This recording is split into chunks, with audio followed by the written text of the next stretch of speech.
sisi yang di sini itu perbandingannya 1, atau kita bisa juga simbolkan dengan huruf, yaitu biasanya dulu waktu teorema Pythagoras biasanya disimbolkan dengan A.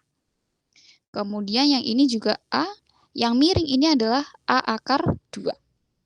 Jadi ketika ketemu segitiga siku-siku yang sudutnya adalah 45 derajat, maka ini bisa dipastikan kalau segitiga siku-siku dengan sama kaki.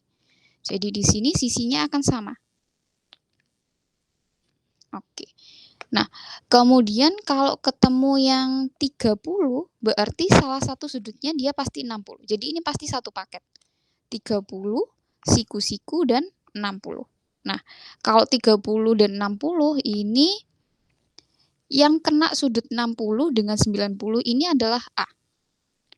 Yang kena sudut 90 sama 30 ini adalah A akar 3. Nah, yang kena sisi miringnya ini 2A. Penerapannya seperti apa? Contohnya misal seperti ini.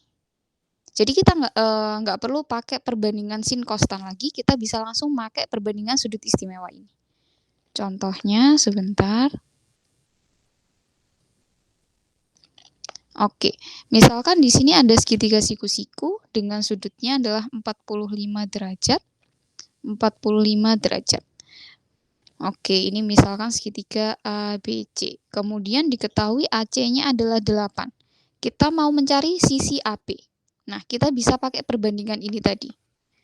Ketika sudutnya 45 derajat, maka yang sisi miringnya ini adalah A akar 2. Kuncinya kita harus selalu cari A-nya dulu. Jadi AC ini kita tulis perbandingannya A akar 2. Jadinya 8 ini sama dengan A akar 2. Maka kita cari A-nya terlebih dahulu. Untuk mencari A, akar 2-nya kita pindah ruas. Kalau di sini perkalian, pindah ruas berarti menjadi pembagian ya. Jadinya 8 per akar 2 sama dengan A. Jangan lupa ketika ada penyebut yang berbentuk akar seperti ini, kita harus rasionalkan. Kita kalikan dengan akarnya juga. Jadi 8 per akar 2, kita kalikan dengan akar 2 per akar 2.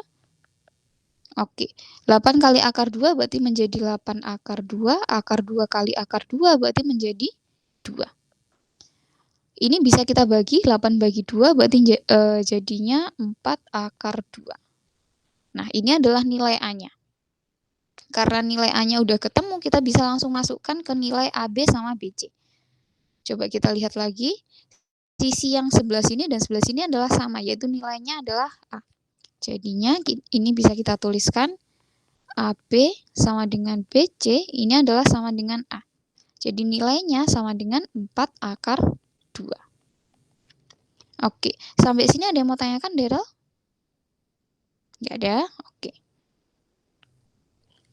Nah, kalau yang segitiga yang bentuk 60 sama 30, contohnya, jadi kita kalau ketemu sudut ini nggak perlu pakai trigonometri ya, kita bisa langsung pakai perbandingannya aja. Misal di sini 30 derajat, ini 60 derajat. Kemudian ini adalah segitiga ABC. Misal yang diketahui BC-nya ini adalah 6 cm. Disuruh mencari AB sama AC misalkan. Pertama kita tulis dulu perbandingannya. BC ini perbandingannya kalau kena sudut siku-siku dan kena sudut 30 derajat, ini berarti perbandingannya A akar 3. Sama kayak tadi kita tuliskan jadinya 6 sama dengan A akar 3. Kemudian akar 3-nya pindah jadinya 6 per akar 3. Oke, kalau ada penyebut yang berbentuk akar maka harus kita rasionalkan, kita kalikan dengan sekawannya yaitu akar 3 per akar 3. Oke, di sini berarti menjadi 6 akar 3 per 3 sama dengan A. Sama kayak tadi kita bagi 6 bagi 3 jadinya 2 akar 3 sama dengan A. Nah, yang memiliki perbandingan A ini adalah sisi yang kena sudut 60 derajat dan 90 derajat. Jadinya kita bisa tulis AB ini perbandingannya yaitu A, maka nilainya adalah 2 akar 3. Kemudian kalau AC, ini perbandingannya adalah 2A, maka tinggal kita kalikan 2. Jadi 2 dikalikan 2 akar 3 jadinya 4 akar 3. Oke, ada yang mau tanyakan sampai sini? Nggak ada? Oke, selanjutnya untuk, nilai perbandingan trigonometri pada sudut-sudut istimewa. Jadi, sama kayak yang kemarin udah pernah tak jelaskan, yang perlu dihafalkan hanya bagian sin saja. Jadi kuncinya adalah bagian sin aja. Bagian cos ini tinggal kita balik dari nilai sin aja.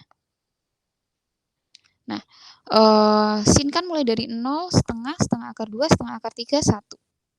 Jadi untuk cosnya kita balik dari belakang, 1, kemudian setengah akar 3, kemudian setengah, kemudian setengah akar 2, kemudian setengah, kemudian yang terakhir adalah 0. Jadi kita balik aja nilainya. Dari belakang ke depan. Oke, tan gimana? Kalau kita hanya perlu menghafalkan kalau kita hanya perlu menghafalkan sin, berarti tannya ini tinggal kita bagi aja. Cos ini kan kita dapatkan dari sin yang dibalik tadi. Tannya ini kita dapatkan dari sin dibagi dengan cos. 0 dibagi sama 1, berarti 0. Setengah dibagi setengah akar 3, jadi sepertiga akar 3. Setengah akar 2 dibagi setengah akar 2, 1. Setengah akar 3 dibagi setengah, hasilnya adalah akar 3. 1 dibagi 0 ini nggak ada atau tak terdefinisi, simbolnya bisa kita simbolkan dengan seperti ini. Nah, tapi memang lebih amannya itu harus dihafalkan semua, tapi misalkan udah dihafalkan ternyata ada yang lupa, bisa pakai kunci yang tadi ya. Cos adalah kebalikan dari sin, tan adalah hasil pembagian sin dibagi dengan cos.